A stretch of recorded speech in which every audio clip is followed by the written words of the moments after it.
It's interesting in this society how people categorize things. And, it makes sense as far as we're trying to understand something. It's like, oh, this thing's like that. But also, it's like labeling can be a form of reductionism that, like, just categorize something in a pool of a lot of things like it, and you lose the specifics, the details that differentiate one thing from another. And I guess I'll use the example of, so you know how it's interesting how it's like guys are, it's like there's the alpha male and then there's the like beta or whatever. There's like the nice guy, which I've always had a hard time understanding that, because like more of a rebel, a bad guy could be more like interesting and fun and scary, and I don't know, like there's some kind of mystique there, I guess, for people. But also the nice guy, I would consider him, I know my dark side, and I have to keep myself in check because it's easy to get like demon possessed by stupid trivial stuff, and it like that's that doesn't look good on our character. It really creates a stink, so to say. And so I don't want to stoop to that level of being a travesty to myself. Like, you want to have integrity of character. But getting back to the nice guy thing, I'm not a nice guy to appease or allure women. I'm just a nice guy because that's what I want to be. And I don't even like the word nice. I'm a kind person. That's more genuine. To be kind, and I'm not just being kind for that person, but I'm being kind because that's what I want to do for me. Now, I definitely have the potential to virgin to being mean and sharp and a little too direct if it's a sensitive thing sometimes. Because often, I've had this before where I've stated the facts and people are like, well, with that attitude, and I'm like, there isn't an attitude here. I'm sorry that rubbed you wrong, but I'm just trying to be realistic here. I'm thinking the last time that happened is we had switched the date on our harvest, and we usually have helpers for harvest, and we switched the date, or my boss had switched the date. I wasn't able to get half my helpers, and I'm like, well, this could end up being a 4-day harvest. Like we had the last time, we didn't have enough harvest. And he was like, well, with that shitty attitude. And I'm like, excuse you, but this is not my attitude. I'm just trying to be realistic here. So stuff like that happens, but it's not that I'm being rude or mean. I'm just trying to be realistic. Because a little side branch, like I've noticed this with bosses and stuff, they're like, oh, this is gonna be quick, this is gonna be easy, which is nice to think about it that way, but sometimes it's not, and then you end up just having a letdown for yourself because you didn't work into your calculations exactly, or not exactly, but like a good guesstimate of what you're working with, how much time that's gonna take, and all that. So anyways, it's like going back to being,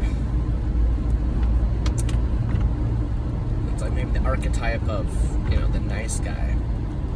There are people like that, and usually that's associated with someone that might be more cowardly, but that's kind of a mean term. I would like to say shy instead.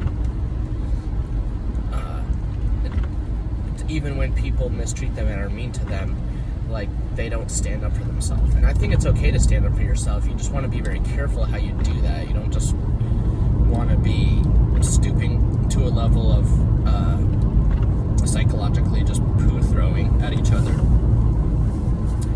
Like, that's not very evolved. That's not very mature. And there is a mature way, of course, to approach differences and misunderstandings. And yeah, mostly it's just a miscommunication, or someone's lack of ability to be understanding and gracious and patient with a situation or a person who has their own limitations and their own strengths. Because we all have those. But I would say, whatever the case, I would say I am a kind person, but I can be equally unkind, even though I choose not to. It's just when you have enough pressure in your life and you're exhausted per se, and you're it's like you don't have the mental fortitude or whatever to like take a difficult situation. I've broken under pressure many times, lost my cool, but I've become better about taking it in stride. And like if someone says something that's disrespectful or rude to me, I try to take a step back and I'm like, I'm going to approach that later, and I stand up for myself and I say,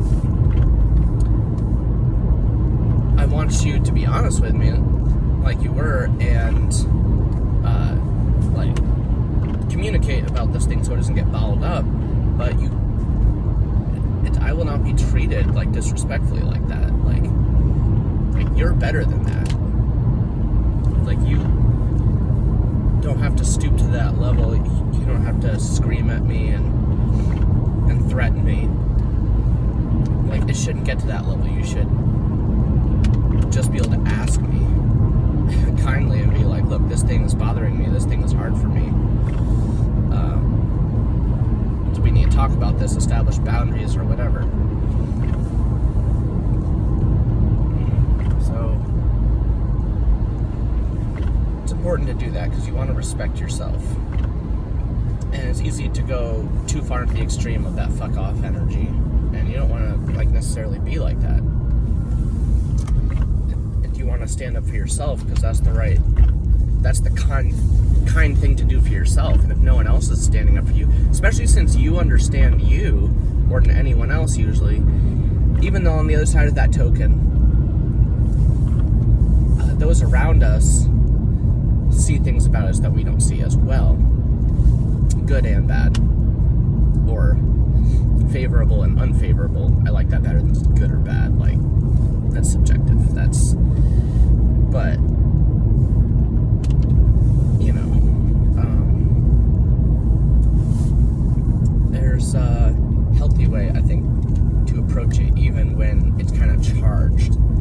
To be aware of the charge, because I think oftentimes when we blow up or burn bridges, it's like I said, the causality was there. We were just under pressure enough. But when that happens, it feels like low-level demonic possession. Like you get possessed by this thing that it's like you don't want to be that. Like you don't want that vibe. Like that's not your vibe. And so that's why I think it's kind of a form of possession. And then it gets into the archons and all these beings that are behind the scenes, pulling strings and just manipulating and causing problems, and then bringing a solution, you know, so that they can be it's like hero or whatever, but they aren't seen, they're behind the scenes. So think of archons, they're basically like demons, but it's like but there's also archons that have pleasureful kind of experiences. It's kind of an indulgent kind of experience. So I think I'm just saying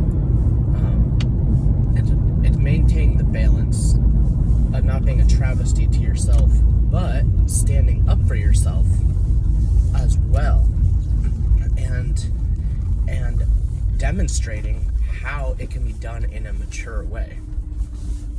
So I'd be curious to hear any anecdotes. Yeah. Anyway, I'll let that be.